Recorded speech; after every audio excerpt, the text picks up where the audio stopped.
ചരിത്രം എന്ന വിഷയത്തെ വളരെ ബോറൻ വിഷയമായി കണക്കാക്കുന്ന ധാരാളം ആൾക്കാരുണ്ട്. അത്തരത്തിലുള്ള ആളുകൾക്ക് വേണ്ടിയിട്ടാണ് ഈ ഒരു വീഡിയോ. കാരണം മറ്റൊന്നുമല്ല, ചരിത്രം എന്ന ആ വെറുക്കപ്പെട്ട വിഷയത്തെ നിങ്ങൾക്ക് ഏറ്റവും ഇഷ്ടപ്പെട്ട ഒരു വിഷയമാക്കി മാറ്റുവാനായിട്ട് നമുക്ക് സാധിക്കും എന്ന് തന്നെയാണ് എനിക്ക് പറയാനായിട്ടുള്ളത്. എന്തുകൊണ്ടാണ് നിങ്ങൾ ചരിത്രം വെറുക്കുന്നത് അതറിയാവോ? കാര്യം ചരിത്രം പഠിക്കാനായിട്ട് ഒരുപാടുണ്ട്. ലഭിക്കുന്ന മാർക്ക് എന്ന് പറയുന്നത് വളരെ കുറവാണ്. ഒരുപാട് സമയം അവിടെ വേണ്ടി വരും, ഒരുപാട് പ്രയത്നം അവിടെ വേണ്ടി വരും. പുസ്തകങ്ങൾ വാങ്ങിക്കാനാണെങ്കിൽ ഒരുപാട് സമ്പത്തും അവിടെ വേണ്ടി വരും.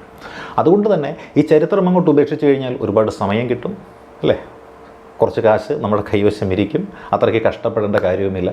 ഈ ചിന്തയുടെ അടിസ്ഥാനത്തിൽ മുൻ വർഷങ്ങളിൽ പരീക്ഷയ്ക്ക് ചോദിച്ചിട്ടുള്ള ഏതെങ്കിലും 10-100 ചോദ്യങ്ങൾ പഠിച്ചിട്ട് പോവുകയാണ് ബഹുഭൂരിപക്ഷം വരുന്ന ആളുകളും ചെയ്യുന്നത്. പക്ഷെ നമ്മൾ മനസ്സിലാക്കേണ്ടുന്നൊരു കാര്യമുണ്ട്. പഠിക്കാൻ ഏറ്റവും എളുപ്പമുള്ള വിഷയം മറ്റൊന്നുമില്ല, ചരിത്രം തന്നെയാണ്. കാര്യം എന്താ? അത് കഥയാണ്, സംഭവങ്ങളാണ്. ആ സംഭവങ്ങളെ കോർത്തിണക്കേണ്ടുന്ന രീതിയിൽ, അതായത് ഒരു ബിൽഡിംഗ് സെറ്റ് കിട്ടിയിട്ടതിൽ ബിൽഡിംഗ് ഉണ്ടാക്കുന്ന മാതൃകയിൽ നമ്മൾ അടുക്കി പെറുക്കി കഴിഞ്ഞാൽ സെറ്റാണത്. ഒരിക്കലും നമ്മുടെ ഓർമ്മയിൽ നിന്നും ഒന്നും മിസ്സായി പോകത്തില്ല.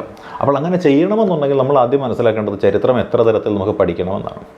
നമ്മളങ്ങനെ നോക്കിയാൽ ആദ്യം കേരളത്തിൻ്റെ ചരിത്രം പഠിക്കണം. അപ്പോൾ കേരള ചരിത്രമുണ്ട്, ഇല്ലേ? എങ്കിൽ കേരള ചരിത്രം പഠിക്കാനായിട്ട് എന്തൊക്കെ പുസ്തകങ്ങളാണ് നമ്മൾ നോക്കേണ്ടതെന്ന് എല്ലാവരും പറയും. ശ്രീധര മേനോൻ സാറിൻ്റെ A survey of Kerala history അല്ലെങ്കിൽ കേരള ചരിത്രം എന്ന് പറയുന്ന ഒരു പുസ്തകമുണ്ട് എന്ന് പറയും. ആ പുസ്തകം മാത്രം പഠിച്ചാൽ കാര്യമുണ്ടോ? ഇല്ല. കാര്യം എല്ലാവരുടെ കയ്യിലും അതുണ്ടെന്നുണ്ടെങ്കിൽ എല്ലാവർക്കും ഒരേ മാർക്കല്ലേ കിട്ടുക. അപ്പോൾ നമുക്ക് എന്ത് ചെയ്യാൻ പറ്റും? നമുക്കൊന്ന് മാറ്റിപ്പിടിക്കേണ്ടി വരും. നമ്മൾ ഇതേപോലെ മറ്റ് പുസ്തകങ്ങൾ കൂടി കണ്ടെത്തണം. അങ്ങനെ കുറച്ച് പുസ്തകങ്ങൾ നമുക്ക് നോക്കാം. ഏതൊക്കെയാണ് ആ പുസ്തകങ്ങൾ നമുക്ക് നോക്കാം. ഇപ്പോൾ ഞാൻ കേരള ചരിത്രത്തിൻ്റെ കുറച്ച് ക്ലാസ്സുകൾ നമ്മുടെ യൂട്യൂബിൻ്റെ പ്ലേലിസ്റ്റിൽ തയ്യാറാക്കിയിട്ടിട്ടുണ്ട്. കേരള ചരിത്രം എന്ന പേരിൽ തന്നെയാണ്. ഭാസീസ് അക്കാഡമിയുടെ പ്ലേലിസ്റ്റ് എടുക്കുക, കേരള ചരിത്രം ഒന്ന് നോക്കുക. അപ്പോൾ ആ ക്ലാസ്സുകൾ എടുക്കുന്നതിന് വേണ്ടിയിട്ട് ഞാൻ ശ്രീധര മേനോൻ സാറിൻ്റെ പുസ്തകത്തിന് പുറമെ റെഫർ ചെയ്ത മറ്റ് പുസ്തകങ്ങൾ എന്തൊക്കെയാണ് എന്ന് നമുക്കൊന്ന് നോക്കാം, അല്ലേ? ശ്രീധര മേനോൻ സാറിൻ്റെ പുസ്തകങ്ങൾ നമ്മൾ എടുത്തിട്ടുണ്ട്. അതായത് കേരള ചരിത്രം എന്ന് പറഞ്ഞിട്ടുള്ള 2 പുസ്തകങ്ങൾ പ്രൊഫസർ എ ശ്രീധര മേനോൻ സാറിൻ്റെ പുസ്തകങ്ങളാണ് 2 എണ്ണം. ഇത് രണ്ടും ആ ക്ലാസ്സുകൾക്ക് വേണ്ടിയിട്ട് റെഫർ ചെയ്തിട്ടുള്ള പുസ്തകങ്ങളാണ് കേട്ടോ. അതിന് പുറമെ പിന്നെ എന്തൊക്കെയാണ് റെഫർ ചെയ്തിരിക്കുന്നത് അറിയാമോ? ദാ ഈ കാണുന്ന ബുക്ക്, ഇതിൻ്റെ പേര് കണ്ടോ? മലബാർ മാനുവൽ എന്ന് പറയും. വില്യം ലോഗൻ്റെ മലബാർ മാനുവൽ എന്ന് പറയുന്ന ഒരു ചരിത്രമുണ്ട്. നമ്മുടെ വടക്കേ മലബാറിൻ്റെ ചരിത്രം ഇതിലാണ് വ്യക്തമായിട്ട് പറയുന്നത്. അതിന് പുറമെ വേറൊരു പുസ്തകം കൂടിയുണ്ട് കേട്ടോ. പി ശങ്കുണ്ണി മേനോൻ്റെ ഒരു പുസ്തകമാണ്. ഇതിൻ്റെ പേരാണ് തിരുവിതാംകൂറിൻ്റെ ചരിത്രം എന്ന് പറയുന്നൊരു പുസ്തകമുണ്ട്. ഈ പുസ്തകങ്ങളാണ് കേരള ചരിത്രം എന്ന ആ ഒരു മേഖല പഠിക്കാനായിട്ട് തയ്യാറെടുക്കുന്ന ഒരാൾ, ആധികാരികമായിട്ട് പഠിക്കാൻ തയ്യാറെടുക്കുന്ന ഒരാൾ റെഫർ ചെയ്യേണ്ടുന്ന പുസ്തകങ്ങളെന്ന് പറയുന്നത്. പക്ഷേ ഇതൊക്കെ വാങ്ങിക്കാനായിട്ട് നമുക്ക് ഒരുപാട് പണമാവും. പിന്നെയോ വായിച്ചു കഴിഞ്ഞാൽ തന്നെത്താൻ വായിച്ച് പഠിക്കുക എന്നുള്ളത് അതിലേറെ ബോറുവാകും. അപ്പോൾ പിന്നെ എന്താ ചെയ്യാൻ പറ്റുക? ഈ പുസ്തകങ്ങളെ ബേസ് ചെയ്ത് റെഫർ ചെയ്ത് തയ്യാറാക്കിയിട്ടുള്ള ക്ലാസ്സുകളുണ്ടോ ഇല്ലയോ എന്ന് കണ്ടെത്തുകയാണ് വേണ്ടത്. കണ്ടെത്തണമെന്നുണ്ടെങ്കിൽ എന്ത് ചെയ്യും? അവിടെ നമ്മൾ കഷ്ടപ്പെടേണ്ടതായിട്ട് വരും. അപ്പോൾ ആ കഷ്ടപ്പാട് നമുക്ക് ബുദ്ധിമുട്ടേറിയത് ആയിരിക്കും. അത് ഒഴിവാക്കാൻ വേണ്ടി നമുക്ക് എന്ത് ചെയ്യാൻ പറ്റും? നമുക്ക് ചെയ്യാൻ പറ്റുക അതിനെ ബേസ് ചെയ്ത് എടുത്തിട്ടുള്ള ക്ലാസ്സുകൾ എവിടെയെങ്കിലും ഉണ്ടോ എന്ന് സെർച്ച് ചെയ്യുകയാണ്. നമ്മുടെ യൂട്യൂബ് ചാനലിൽ ഭാസീസ് അക്കാഡമി എന്ന് പറയുന്ന യൂട്യൂബ് ചാനലിൽ ഈ ക്ലാസ്സുകൾ വ്യക്തമായിട്ട് നമ്മൾ കൊടുത്തിട്ടുണ്ട്. പ്ലേലിസ്റ്റിൽ കേരള ചരിത്രം എന്നുള്ള ഭാഗമെടുത്ത് നോക്കിയാൽ നമുക്കത് ലഭിക്കുന്നതുമാണ്. അപ്പോൾ കേരള ചരിത്രം നമുക്ക് ഇങ്ങനെ പഠിക്കാൻ പറ്റും. ഇനി നമുക്ക് പഠിക്കാൻ പറ്റുന്ന എന്താണ്? ഇത് നമുക്ക് പഠിക്കാൻ പറ്റുന്ന ഇന്ത്യ ചരിത്രമാണ്. ഇന്ത്യ ചരിത്രത്തിൽ ചരിത്രം 3 മേഖലകളായിട്ട് അവിടെയും തരംതിരിക്കപ്പെട്ടിരിക്കുന്നത്, അല്ലേ? ഇന്ത്യ ചരിത്രം 3 മേഖലകളായിട്ട് എപ്രകാരം തരംതിരിക്കപ്പെട്ടിരിക്കുന്നു അറിയാമല്ലോ? അത് നമ്മൾ നോക്കിയാൽ എങ്ങനെയാണ്? Ancient India, medieval India, modern India എന്നിങ്ങനെയാണ്, അല്ലേ? ഈ ancient India, medieval India, modern India എന്ന് പറയുമ്പോൾ നമ്മളെല്ലാവരും ബിപിൻ ചന്ദ്രയുടെയും സതീഷ് ചന്ദ്രയുടെയും ഒക്കെ ബുക്കുകളാണ് നോക്കുന്നത്. അത് നോക്കുന്നത് കൊണ്ട് കുഴപ്പമില്ല, എല്ലാവരും ഒന്ന് നോക്കുകയല്ല ചെയ്യുന്നത്. അപ്പോൾ അത് മാറ്റി നമുക്ക് മറ്റേതെങ്കിലും പുസ്തകങ്ങൾ കൂടി റെഫർ ചെയ്യേണ്ടി വന്നു കഴിഞ്ഞാലൊന്നുണ്ട്. സിവിൽ സർവീസിൻ്റെ ഒരു ഗ്രന്ഥമുണ്ട്, അല്ലേ? നല്ല തടിയൻ പുസ്തകമാണ്, അല്ലേ? ഇതിൻ്റെ പേര് കണ്ടിട്ടില്ലേ? ഇതാണ് ഇന്ത്യൻ ഹിസ്റ്ററി. Doctor V K. അഗ്നിഹോത്രിയുടെ ഇന്ത്യൻ ഹിസ്റ്ററി എന്ന് പറഞ്ഞിട്ടുള്ള ഒരു ബുക്കാണ് കേട്ടോ. ഇത് നമുക്ക് ഹിസ്റ്ററി പഠിക്കാനായിട്ട് വളരെയധികം പ്രയോജനം ചെയ്യുന്ന ബുക്കാണ്. ഇനി ഏൻഷ്യൻ്റ് ഇന്ത്യ ചരിത്രമാണെന്നുണ്ടെങ്കിൽ, ആദിമ ഇന്ത്യ ചരിത്രമാണെന്നുണ്ടെങ്കിൽ പ്രശസ്ത മാർക്സിയൻ ഹിസ്റ്റോറിയനായിട്ടുള്ള നമ്മുടെ റോമില ഥാപ്പറിൻ്റെ പുസ്തകം നമുക്ക് പഠിക്കാനായിട്ട്. റോമില ഥാപ്പറിൻ്റെ പുസ്തകം നമ്പർ ഇട്ട് വെച്ച്, എൻ്റെ കയ്യിലുള്ള പുസ്തകങ്ങൾക്ക് ഞാൻ നമ്പർ ഇട്ട് വെച്ചിട്ടുള്ളതാണ് ഈ കാണുന്നത് കേട്ടോ. അപ്പോൾ റോമില ഥാപ്പറിൻ്റെ ഈ കൃതി നമുക്ക് പഠിക്കാനായിട്ട് എടുക്കാൻ സാധിക്കുന്നതാണ്. അതേപോലെ തന്നെ ബിപിൻ ചന്ദ്രയുടെയും സതീഷ് ചന്ദ്രയുടെയും എടുക്കാം. പിന്നെ ഇത് നോക്കാമെന്ന് വെച്ചാൽ എന്തെടുക്കാം?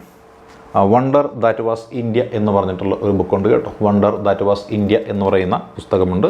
S.A. റിസ്വിയുടെ ബുക്കാണ് കേട്ടോ. S.A. റിസ്വിയുടെ ബുക്കാണ് വണ്ടർ ദാറ്റ് വാസ് ഇന്ത്യ. അതേപോലെ ഇതിൻ്റെ ഫസ്റ്റ് പോർഷൻ ഉണ്ട്. ഇത് സെക്കൻഡ് പോർഷനാണ് കയ്യിരിക്കുന്നത്. ഫസ്റ്റ് പോർഷൻ ഉണ്ട്. ഫസ്റ്റ് പോർഷൻ ഉണ്ടായി. എ എൽ ബഷാം എഴുതിയതാണ്. എ എൽ ബഷാമിൻ്റെയും എസ് റിസ്വിയുടെയും പുസ്തകങ്ങളാണ് വണ്ടർ ദാറ്റ് വാസ് ഇന്ത്യ എന്ന് പറയുന്ന പുസ്തകങ്ങൾ. ഇതും നമുക്ക് എന്ത് ചെയ്യാൻ പറ്റും, ഇന്ത്യയുടെ ചരിത്രത്തെക്കുറിച്ച് വ്യക്തമായിട്ട് സമ്പൂർണ്ണ ചരിത്രം പഠിക്കാൻ ഉപയോഗിക്കുന്ന ആളുകൾക്ക് ഉപയോഗിക്കാൻ സാധിക്കുന്നതാണ് കേട്ടോ. പിന്നെയോ മറ്റൊന്നുകൂടിയുണ്ട്, എന്തായിരിക്കാം, ഇന്ത്യയെ കണ്ടെത്തൽ എന്ന് പറഞ്ഞുകൊണ്ട് നമ്മുടെ ജവഹർലാൽ നെഹ്റുവിൻ്റെ ബുക്ക് ഓർമ്മയുണ്ടല്ലേ, ജവഹർലാൽ നെഹ്റു എഴുതിയ പുസ്തകമുണ്ട്, ജവഹർലാൽ നെഹ്റുവിൻ്റെതാണ്. ഇതും നമുക്ക് നമ്മുടെ ഇന്ത്യയെക്കുറിച്ച് സമ്പൂർണ്ണമായൊരു വിവരം ലഭ്യമാക്കുന്ന ഒരു പുസ്തകമായിട്ട് നമുക്ക് കണക്കാക്കാനായിട്ട് സാധിക്കുന്നതാണ് അല്ലേ. അപ്പോൾ ഇതിലെന്തുണ്ട്, ഏൻഷ്യൻ്റ് ഇന്ത്യയുണ്ട്, മെഡീവൽ ഇന്ത്യയുണ്ട്, മോഡേൺ ഇന്ത്യയുണ്ട്. അപ്പോൾ ആ പുസ്തകങ്ങൾ നോക്കിക്കഴിഞ്ഞാൽ നമുക്കത് പഠിക്കാം. പക്ഷേ അതിന് നല്ല വില കൊടുക്കേണ്ടതായിട്ട് വരും. വില മാത്രം അല്ല, അത് വായിച്ചെടുക്കാൻ ഒരുപാട് സമയവും കൊടുക്കേണ്ടതായിട്ട് വരും. പക്ഷേ അത് വായിച്ച് മനസ്സിലാക്കി കൃത്യമായിട്ട് അതിനകത്തുനിന്ന് സത്ത വാറ്റിയെടുത്തിട്ട് അത് നമ്മൾ എന്ത് ചെയ്തിട്ടുണ്ട്, പ്ലേ ലിസ്റ്റിൽ കൊണ്ടുവന്നിട്ടിട്ടുണ്ട്. അവിടെ നാഷണൽ മൂവ്മെൻറ്റ് എന്ന് പറഞ്ഞ പ്ലേ ലിസ്റ്റ് നിങ്ങളെടുത്ത് നോക്കിക്കഴിഞ്ഞാൽ ഇത് നിങ്ങൾക്ക് അവിടെ വ്യക്തമായിട്ട് കിട്ടും. ഫാസിസ്റ്റ് അക്കാഡമിയുടെ നാഷണൽ മൂവ്മെൻ്റ് ആണ്. കണ്ടു കഴിഞ്ഞാൽ നിങ്ങൾക്ക് ക്ലാസ് ഇഷ്ടപ്പെടുമെന്നുള്ള കാര്യത്തിൽ യാതൊരു തർക്കവും വേണ്ട. ഇനി അതേപോലെ നമുക്ക് പഠിക്കാനുള്ള അടുത്ത ചരിത്രം എന്ന് പറയുന്നത് ലോക ചരിത്രമാണ്. ലോകചരിത്രം ഒരുപാടുണ്ട് പഠിക്കാനായിട്ട്. അവിടെ നമുക്ക് വേണ്ടി വരുന്നത് എന്തായിരിക്കാം, നമ്മുടെ സ്കൂൾ ടെക്സ്റ്റാണ് അല്ലേ. സ്കൂൾ ടെക്സ്റ്റ് നോക്കിയാൽ ചരിത്രം എന്ന് പറഞ്ഞിട്ടുള്ള പുസ്തകമുണ്ട്. അതായത് ഹയർ സെക്കൻഡറിയിലെ ചരിത്ര പുസ്തകങ്ങളുണ്ട്. നമുക്ക് ഇങ്ങനെ കുറച്ച് ചരിത്ര പുസ്തകങ്ങൾ നോക്കിയാൽ നമുക്ക് കിട്ടും അല്ലേ. ഏതെങ്കിലും ഒരു ചരിത്ര പുസ്തകമാണോ, അല്ല, പഴയതും പുതിയതുമായിട്ടുള്ള ചരിത്ര പുസ്തകങ്ങൾ. ഇതും +2 ഒരു ചരിത്ര പുസ്തകമാണ്. ഇതും നമുക്ക് പഠിക്കേണ്ടതായിട്ട് വരും അല്ലേ. ഇത് മതിയാവും നമുക്ക്. ഇനി അതിന് പുറമെ കൂടുതൽ ആഴത്തിൽ പഠിക്കണമെന്നുണ്ടെങ്കിൽ നമുക്ക് എന്തുണ്ട്, നമുക്ക് കെ കൃഷ്ണറെഡ്ഡിയുടെ ഈ പറയുന്ന വേൾഡ് ചരിത്രവുമായി ബന്ധപ്പെട്ടുകൊണ്ടുള്ള, അതായത് 13, 14, 15, 16 നൂറ്റാണ്ടുകളിൽ നടന്നിട്ടുള്ള യൂറോപ്പിലെ നവോത്ഥാനം മുതൽ തൈങ്ങേറ്റത്ത് വന്നിട്ടുള്ള അതായിരിക്കാം നമ്മുടെ ഈ ജാസ്മിൻ റവല്യൂഷൻ എന്നൊക്കെ പറഞ്ഞുകൊണ്ട് നടന്നിട്ടുള്ള വിപ്ലവങ്ങളൊക്കെ ഉണ്ടല്ലോ, മിഡിൽ ഈസ്റ്റിൽ നടന്നിട്ടുള്ള, ഉക്രൈനിൽ നടന്നിട്ടുള്ള യുദ്ധമുണ്ടല്ലോ, അതുവരെയുള്ള കാര്യങ്ങളെല്ലാം ഉൾപ്പെടുന്ന കാര്യങ്ങളടങ്ങുന്ന ചെറിയ പുസ്തകങ്ങളുമൊക്കെ ഉണ്ട്. അപ്പോൾ ഈ പുസ്തകങ്ങൾ എടുത്ത് വായിച്ചു പഠിച്ചു കഴിഞ്ഞാൽ നമുക്കെന്താണ്, ചരിത്രം എന്ന് പറയുന്നത് കഥ പോലെ മനസ്സിൽ പതിയും. അത് പതിയുമെന്ന് എന്തുകൊണ്ട് ഉറപ്പിച്ച് പറയാൻ പറ്റും, ഞാനിത് വായിച്ച് പഠിച്ചതുകൊണ്ട് എൻ്റെ മനസ്സിൽ പതിഞ്ഞിട്ടുണ്ട്. അതുകൊണ്ട് തന്നെ ഇത് വായിക്കുന്ന ഏതൊരാൾക്കും അത് മനസ്സിൽ പതിയുന്നതാണ്.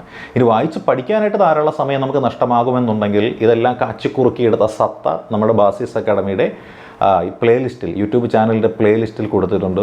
വേൾഡ് ഹിസ്റ്ററി എന്ന പേരിട്ട് തന്നെ കൊടുത്തിരിക്കുന്നത്. അപ്പോൾ ചരിത്രം പഠിക്കണമെന്ന് ആഗ്രഹമുള്ളവർക്ക്, സമയം വളരെ കുറവുള്ളവർക്ക്, പുസ്തകങ്ങൾ വാങ്ങിച്ചു പഠിക്കുവാനായിട്ട് സാമ്പത്തിക സ്ഥിതി അനുകൂലമല്ലാത്തവർക്ക് വേണ്ടിയിട്ട് ബാസിസ് അക്കാഡമി ഈ പുസ്തകങ്ങൾ വാറ്റിയെടുത്ത് അതിൻ്റെ സത്ത കേരള ചരിത്രം, നാഷണൽ മൂവ്മെൻറ്റ്, വേൾഡ് ഹിസ്റ്ററി എന്നിങ്ങനെ 3 വ്യത്യസ്ത പ്ലേ ലിസ്റ്റുകളിലായിട്ട് നമ്മുടെ യൂട്യൂബ് ചാനലിൽ അപ്ലോഡ് ചെയ്ത് വെച്ചിട്ടുണ്ട്. അപ്പോൾ അത് കാണുക, പഠിക്കുക, നിങ്ങളുടെ വിലയേറിയ അഭിപ്രായങ്ങളും നിർദ്ദേശങ്ങളും അറിയിക്കുക. All the best.